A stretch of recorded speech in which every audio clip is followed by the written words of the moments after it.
The IEC in the Western Cape says today's special voting has gone according to plan with only 2 minor glitches in the morning. Newzroom Afrika's Ati Tongana, who you saw a short time ago, is live there for us. Ati, so give us a roundup of how things have gone in the Western Cape. These 2 glitches, you were also able to witness special voting by the Archbishop Emeritus Desmond Tutu and his wife Leah today.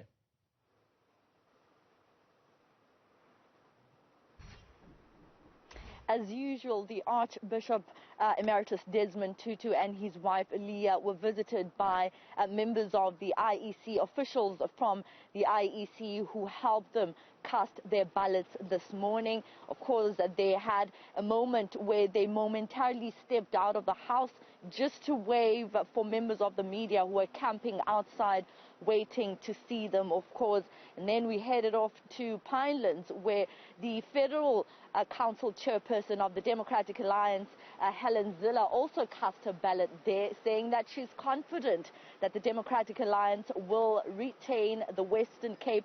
She says that poor people in this particular city of Cape Town are better off in as far as service delivery is concerned after crisscrossing the country. You'd remember that she spent most of the campaign trail in Gqeberha in the Eastern Cape, so she's quite confident that even her visit to that particular province will sway some of the people there to vote for the Democratic Alliance. She says, given the track record of how it's been running services in the city of Cape Town. Now, in the Western Cape, we have on Monday we'll have 1,577 voting stations in the entire province, as we have 96 political parties contesting in these municipal elections, with 53 in the city of Cape Town.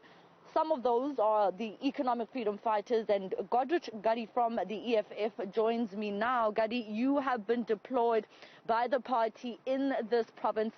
You heard, of course, me saying that Helen Zille is quite confident about retaining their power. They call it the blue machine here in Cape Town, that they will continue to, to please the electorate here in the Western Cape.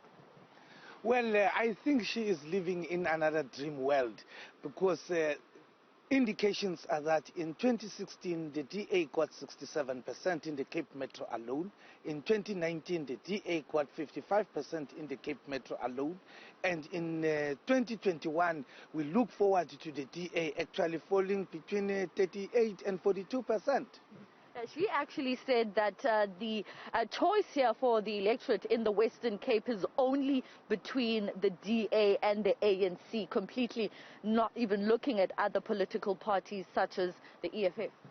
Well, we wish her good luck on her assumptions, which are actually not scientific, because data out there and historical data indicates that the EFF is a growing party that is even passing the DA and the ANC in other voting stations. We had to about 2 voting stations in the last by-elections that we won somewhere in Danun and Delft, and I don't know where she gets her assumptions that she's putting forward, but we believe in our work as the EFF.